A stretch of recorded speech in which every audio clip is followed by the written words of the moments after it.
Hello and welcome to Rathod Science Academy. Today in this session we are going to see current affairs of 28th October 2025. So let's get started with our discussion. Before getting started, let us see the topics of the day. The first article it is about Election Commission launches SIR Special Intense Revision 2.0 in 12 states and UTs.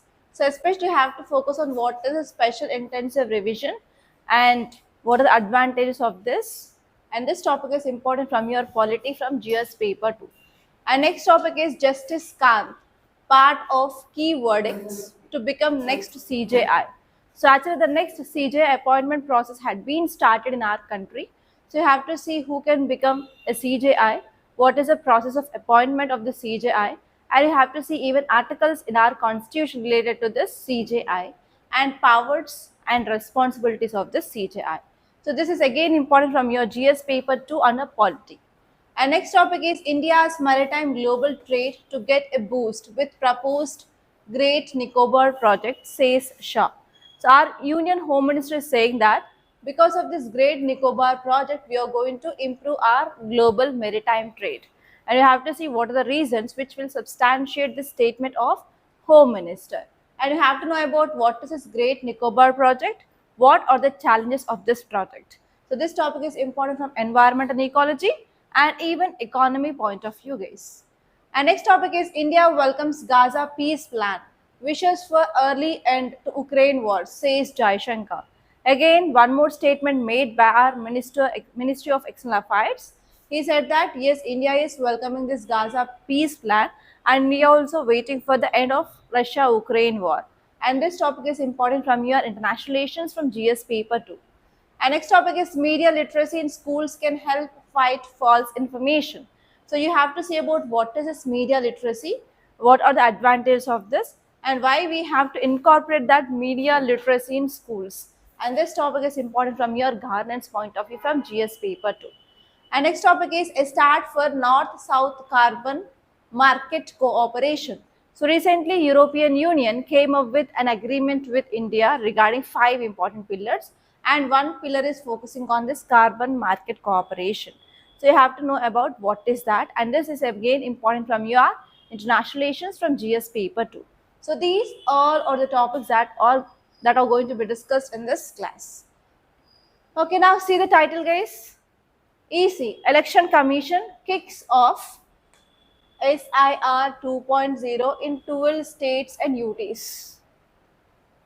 Okay, so the key word in this article is SIR, that is SIR 2.0. So if you see the full form of this SIR, that is Special Intensive Revision.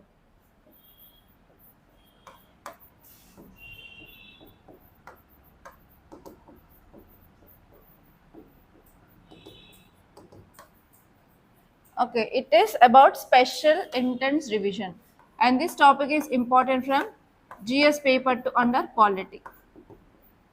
So in your polity, if you are reading your Lakshmikant, you will be seeing different topics like elections, Election Commission of India, and next one is reforms in elections in India.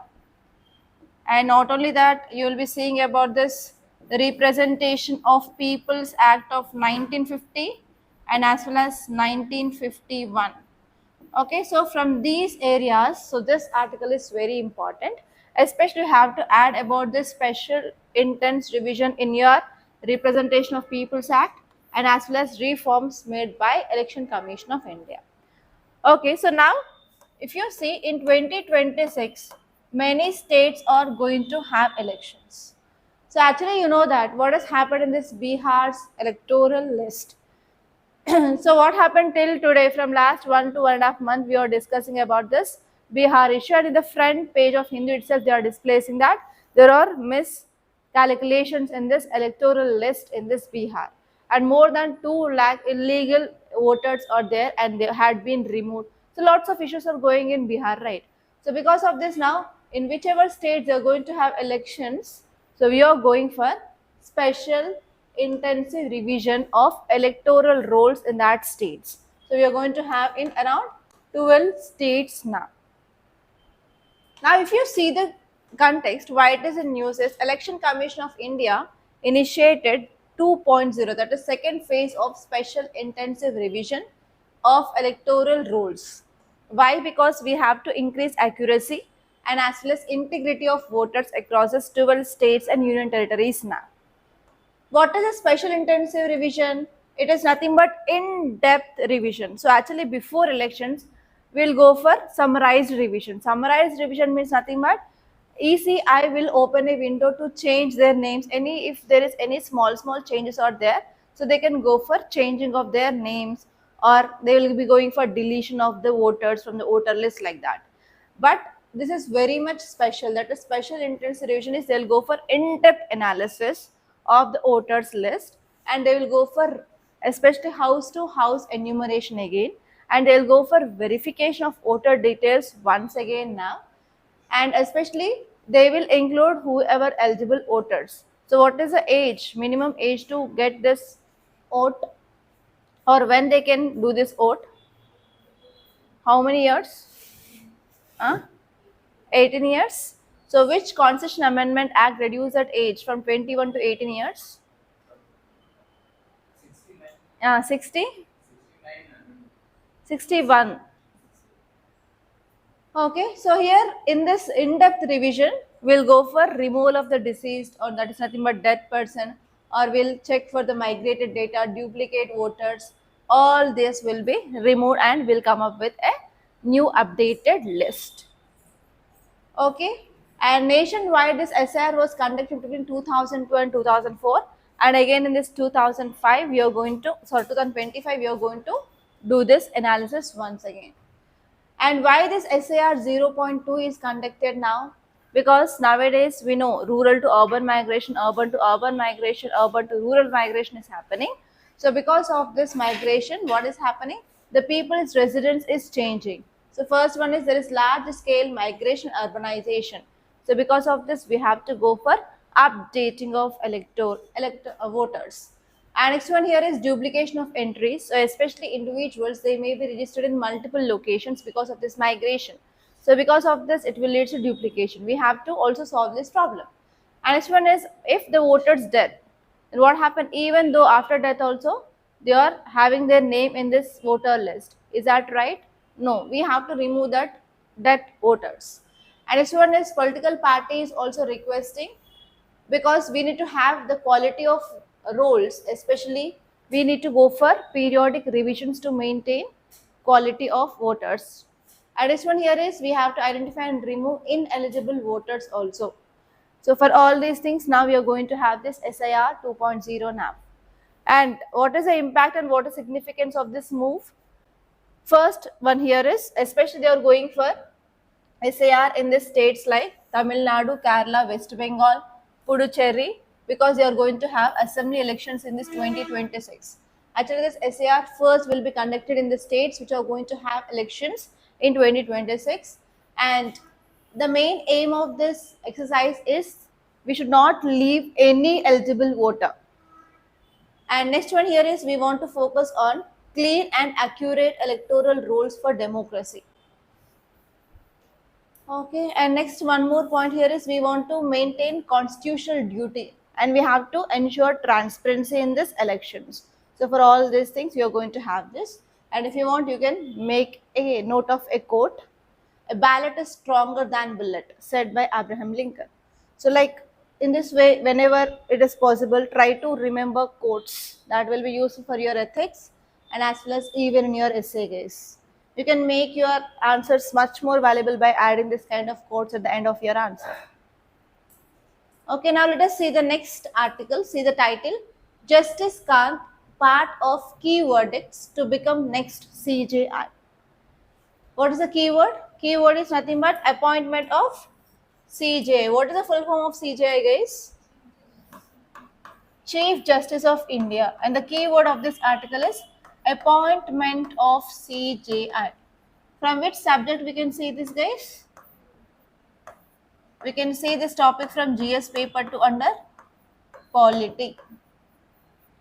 So if you see judiciary in our country, we have independent and integrated judicial system. top court of our country is Supreme Court. Top court of state will be High Court. In districts, we have district courts or subordinate courts. So in this Supreme Court, if you see the judges, we have one main judge, CJI, and others will be called as Supreme Court judges. And CJ is called as roaster, because CJI will be deciding like which kind of cases will be dealt by which judges, and CJI will be deciding like how many judges bench to be formed for certain cases.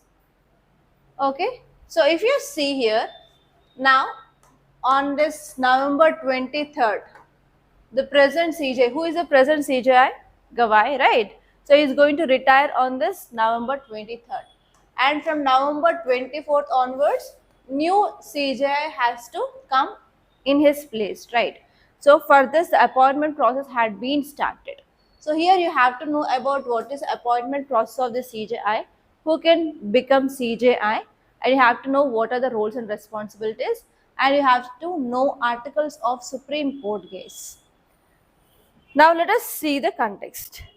CJI Gawai has recommended Justice Suryakant as his successor, paving the way for Justice Kant to become the 53rd Chief Justice of India.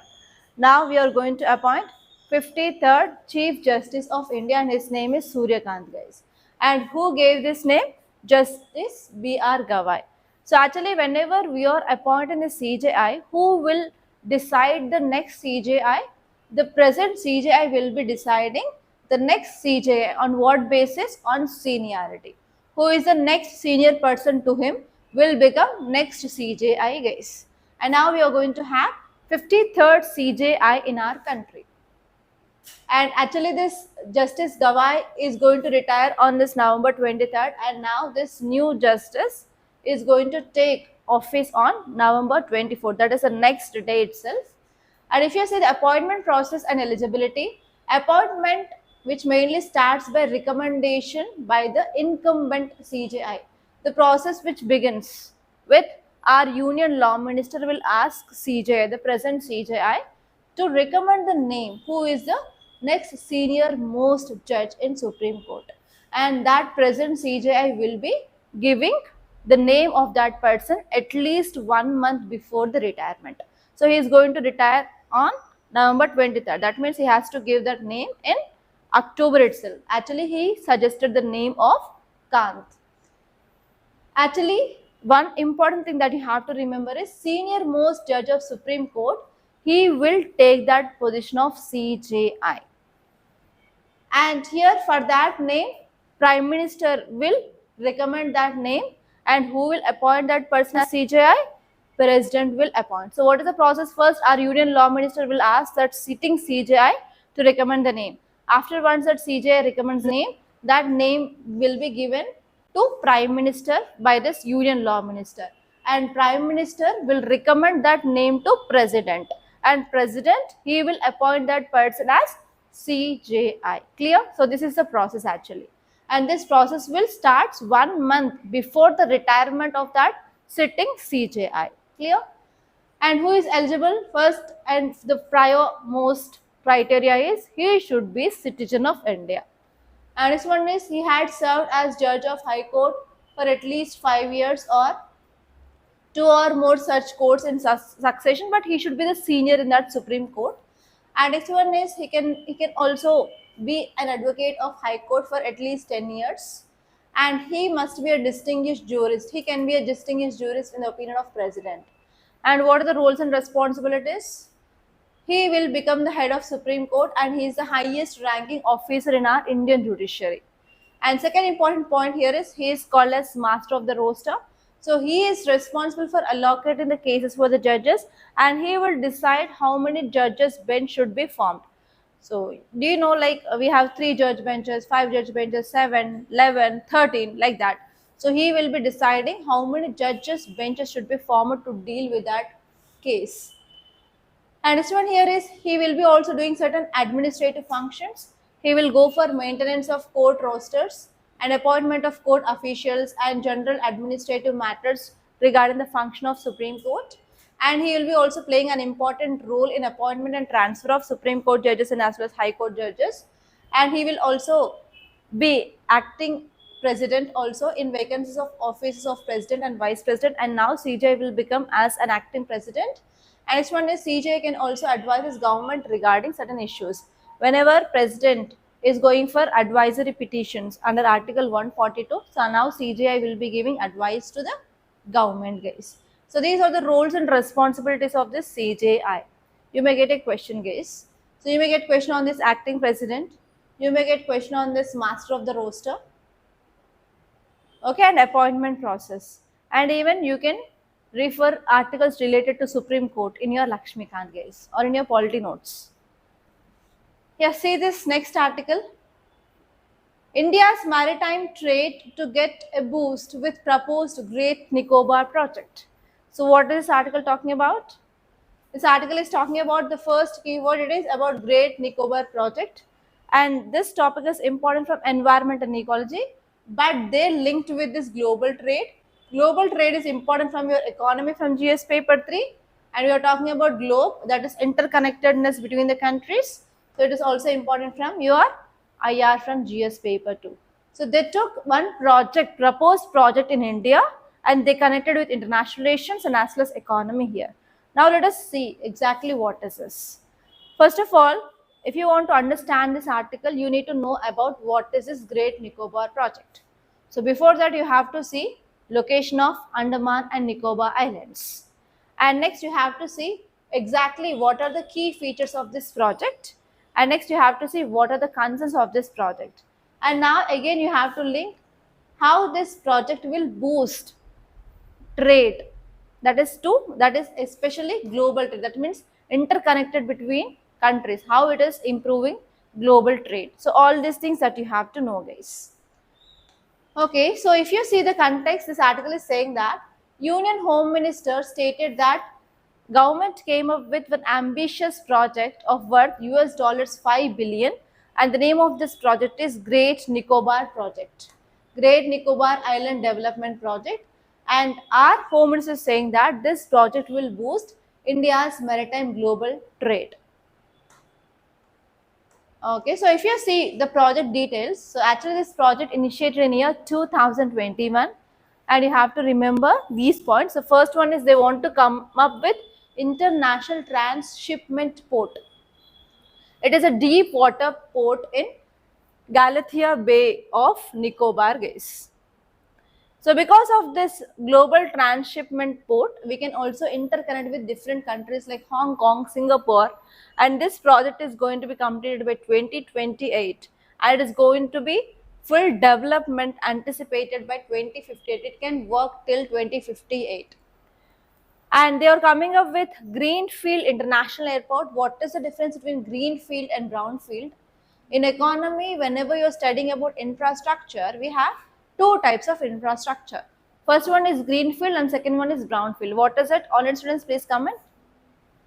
Greenfield is entirely new, but Brownfield is nothing but second hand. We are going for renovation of already existed infrastructure, that is called as Brownfield. Greenfield is completely new. We are going to come up with a complete new Greenfield International Airport. And this airport will be used for both civilians and as well as military purpose. That will be helpful in improving regional connectivity and military readiness in this Nicobar Islands now. And we are also going for township. What is this township? Township is nothing but improving of hotels, improving of staying facilities, infrastructure, everything. So if you want to attract tourists in that region, if you want to boost trade, and if you want to create economic activities there, we need to provide facilities to stay for people, right? So for that, they are going for development of township, and especially they are coming up with housing that can accommodate up to 6 lakhs people in this region. And next one is they are also going to have a power plant. Without power, can we provide electricity to these areas of airports or township or any other things? No. So for that, we have to go for power plant establishment also in this region. So they are going for 450 megawatts of gas and even solar powered plant to support islands development. And next one is not only that, we are focusing on other infrastructure like road facilities, water supply systems, etc. So these are the details of this project.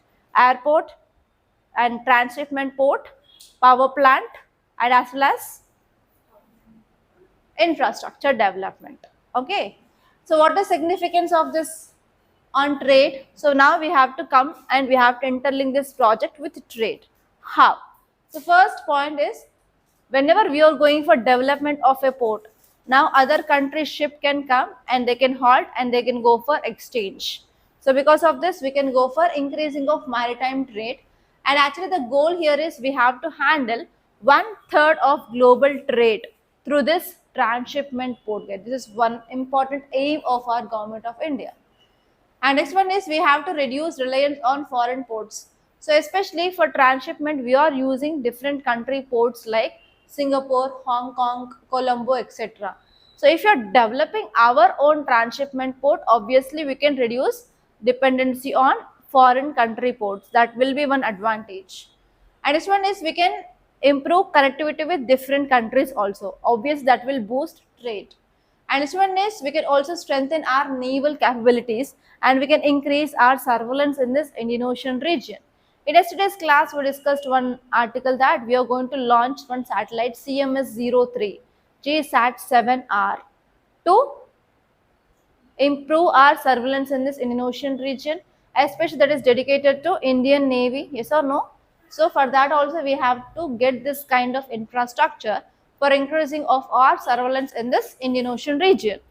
And this one is obviously it can create jobs, it can create development, whatnot. So these all are the impacts. But we are having certain challenges. What are those challenges? What are the challenges of this project? So where we are building this? It is Andaman and Nicobar Islands. In this Nicobar Islands, we are going for this kind of project. So actually this Andaman Nicobar are nothing but extension of Himalayas. So we have North Himalayas. In east side we have, northeast side we have Purvanchal. And if you see the continuation, it is Andaman and Nicobar Islands in this Bay of Bengal region. That means this region is tectonically very highly active and this region is ecologically sensitive and as well as unstable also. Okay, so here we have very green, very high green lush forest. So if you are going for development projects, what we have to do? We have to clear the forest. So because of this, what happens? There will be decreasing of tree cover in this region. So because of this, there will be increased carbon dioxide emissions. On one side, we are going for cutting down of trees and on the other side, we are going for increasing of carbon dioxide emissions. That will be having dual effect on this carbon dioxide emissions, global warming, etc.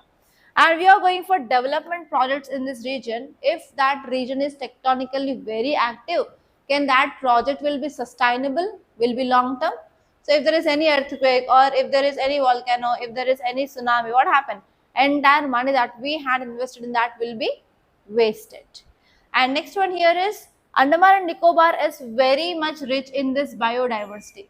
Especially it is having like good number of leatherback turtles and even there are certain tribal people who are there in that region. So because of this project, we have to completely displace two tribal groups. They are called as Shompenes and Nicobares group. So again, it is one cause of concern to displace those people, guys. So these are the lots of concerns, and we have to wait and see what government is going to see. Indigenous tribes like Shompen and Nicobares, I said this. And next one is seismically very active region. And next one here is if you want to build that, we need to have funds. Already we are having lack of funds to do anything. So this is also like one important challenge or concern regarding this project. And say this article, guys, India welcomes Gaza peace plan, wishes for early end to Ukraine war, says Jaishankar. So what is the keyword? Keyword is Gaza peace plan and second one is Russia-Ukraine war. That means this article is saying that yes, we are supporting for ending of wars in different regions. Yes or no? So Israel-Palestine issue it is going on and on another side Russia-Ukraine issue is going on.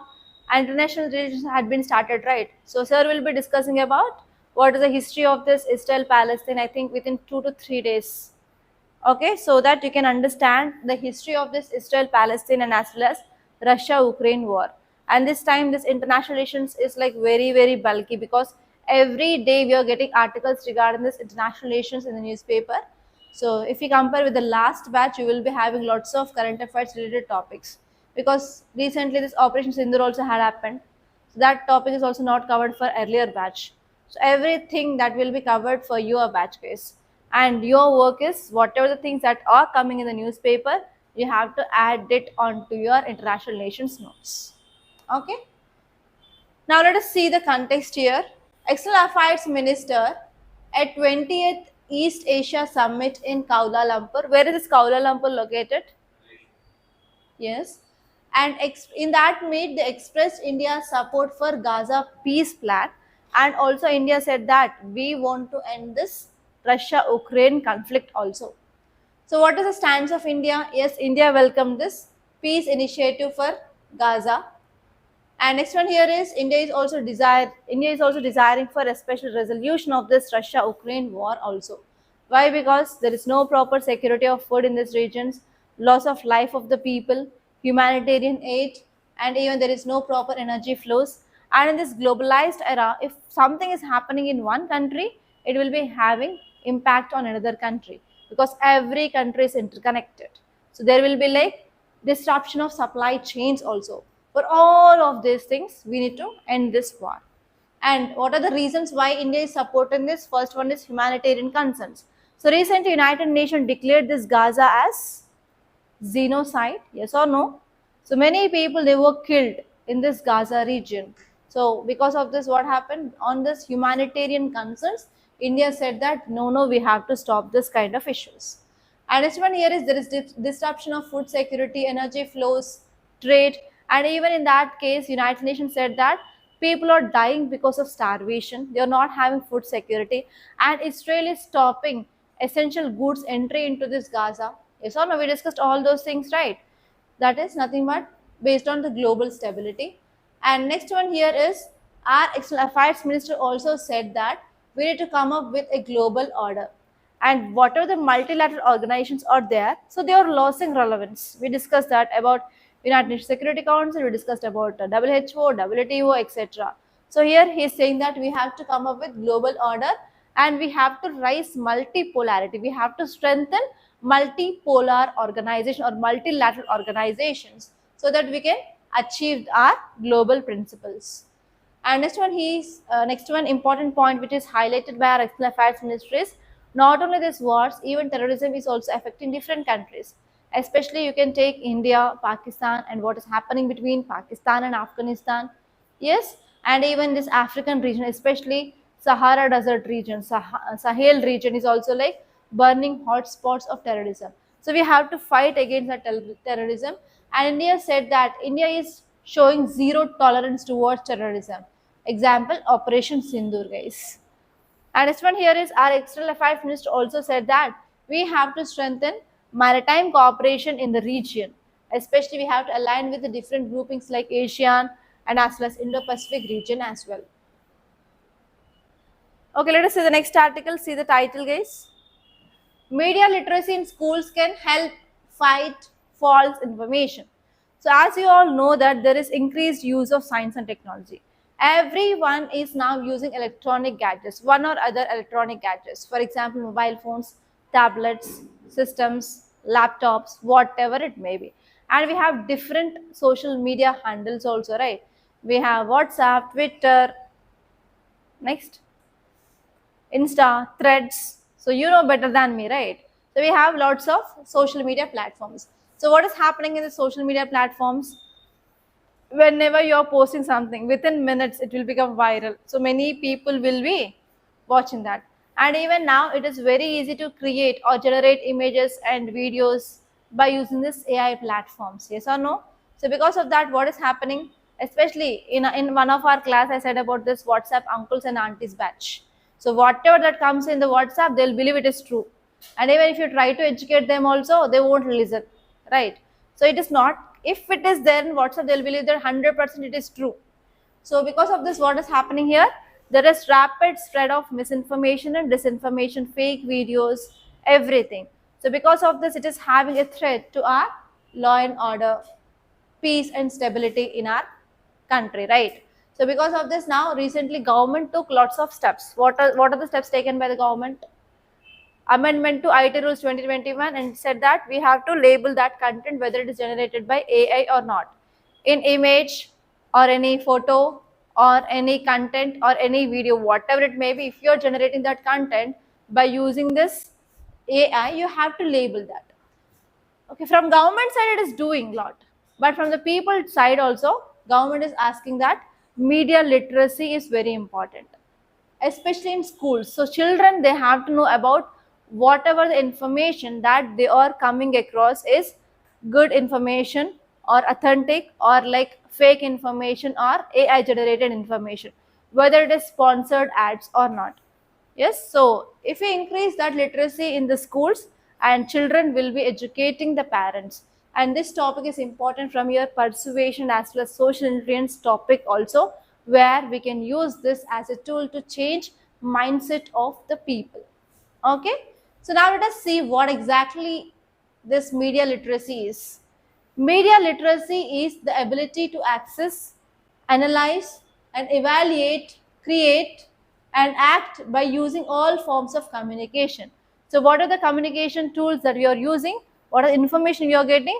We have to analyze whether that information is right or wrong, whether it is original content or AI generated content. And especially we have to go for analyzing of print, audio, video, digital platforms, etc.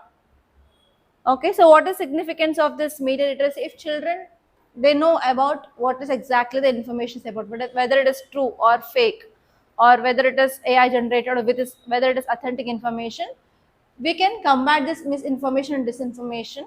Especially now, people, they will be getting awareness about which type of information they have to believe in. Next one is that will be helpful for taking informed decision making, and even it can empower the citizens, and even it can promote critical thinking in the people. Not only that, it can also helpful for understanding societal impact, what led to what in the society, and how we have to eliminate the deep root cause of that problem in the society. And next one is we can also enhance digital citizenship. Why? Because nowadays there are certain states which are declaring that they are digitally literate state. Recently, which state declared that it is a digital literate state? That is the first in India. Yes, Kerala. That means now more number of people, they are coming access to the e-governance tools. Okay, they are coming up with using of different apps, because now entire world is moving towards digitalized era. So because of this, we need to know what is right and what is wrong. So for that, our government is focusing on this media literacy now, guys. And now let us see the next article. See the title: A Start for North-South Carbon Market Cooperation. And this article is very important from your GS paper to international relations, and as well as GS paper 3 under environment and ecology. So here you have to focus on one important program which came up by US. Please make a note. That is European Union CABM, Carbon Border Adjustment Mechanism. Carbon Border Adjustment Mechanism. So to understand this, you have to know the background, guys. So we have European Union. Now European Union is fighting to control carbon dioxide emissions. Every country is focusing on this climate change, right? Every country wants to reduce this carbon dioxide emissions. In the same way, now European Union is also fighting against this carbon dioxide emissions. What it is doing here is, it is increasing technology in their countries to go for carbon dioxide sequestration, to absorb carbon dioxide. In their countries, they are developing technology. Apart from their country, even, you know, now we are in globalized era. There are different countries through which they are doing trade, yes or no? Every country is doing trade with one or more other countries. So European Union, it is making its entire countries clean by using technology. And even it wants to ensure that whatever the goods which are coming to that country, they should be like clean goods. Okay, they are not only focusing inside their country, even the goods which are coming from different countries also should be clean and green. Okay, so now they came up with this carbon border adjustment mechanism. Okay, so through this mechanism, what this European Union will do is, for example, let us take India. From India, we are exporting certain goods to European Union. There are certain sectors in our country which will produce more carbon dioxide, yes or no? For example, steel industries, aluminium industries, and carbon industries, etc., where we are using that is coal as fuel. Obviously, that products will release, the manufacturing process of that products will release more carbon dioxide into atmosphere, right? So according to this mechanism of CBAM, what this European Union will do is, European Union will impose tax on the goods which are releasing more carbon dioxide. Then what happens if they are imposing more tax on Indian goods which are releasing more carbon dioxide? Our products cost will be high. Yes or no? Then what happens? Can we export more to that country? No. What happens? The exports to that country will be decreased. So whenever they are decreasing the import of this more carbon dioxide released products, then what happens? They will make their country clean and green. Yes or no? So actually, not only they want this European Union to be clean, and even whenever you are doing trade, they want to ensure that the products which are releasing less carbon dioxide are entering into European Union. So in that way, to discourage the import of high carbon dioxide released products into their country, they came up with this mechanism called as CABM, guys. Okay, so that is about this topic actually. Okay, so see here, European Union came up with, please make a note, new strategic European Union India agenda. And this agenda is focusing on especially improving of bilateral relations. And under this agenda, they are focusing on 5 pillars between India and European Union. Those 5 pillars are, can you see this? First one is prosperity and innovation. So in this prosperity and innovation, they are focusing on improving of economic growth and technology advancement. So first one is prosperity and innovation. They are focusing on economic growth and technology advancement. Second one is they are focusing on security and defense. They want to enhance cooperation and security defense in especially defense sectors between India and European Union. And next one is they are focusing on improved connectivity and global issues. They want to focus on increased multilateral engagement between the countries. And fourth one is to increase people to people contacts, especially by increasing of culture exchange and mobility between the people. And last one is enablers to support coordination and strategic planning for effective implementation. So actually they are going to have talks regarding this enablers now, because whatever the CBAM, that is carbon border adjustment mechanism, came up by this European Union, already we know that India is a developing country, not a developed. So because of this, we don't have proper technology, and even we have like lack of funds to improve technology. And even till today also in major sectors we are focusing on using of fossil fuels only. So because of all these reasons, obviously there will be increased carbon dioxide emissions. So if this kind of mechanisms came up by this European Union, can we boost our economy? Can we increase our trade? No. What happens about our exports? Exports will be decreased. What about our foreign currency or forex reserves? What about our trade deficit? All these problems are there, no? So we are going for negotiations with European Union regarding some exemptions under this CBAM, carbon border adjustment mechanism, guys. So that is about this topic, and we don't know whether we are going to achieve that or not, whether India can get exemptions or not. Okay, clear? So these are the very important topics that happened in our today's newspaper, guys. By this I'm concluding. Thank you so much for watching, and please do like this class and share this class. And don't forget to subscribe to Rathod's IAS Academy. And you can follow us on Instagram page, where we are providing daily prelims question with answer and mains question with model answer, and also current affairs in short. And we also have one more YouTube channel, Rathod Sai's Telugu channel. And in this English channel and Telugu channel also, we are trying to post current affairs in shorts also. So you can watch that for improving of your knowledge. And apart from that, you can also follow us on our Telegram channel where we are providing PDF of this class, guys. Thank you so much, guys, for watching.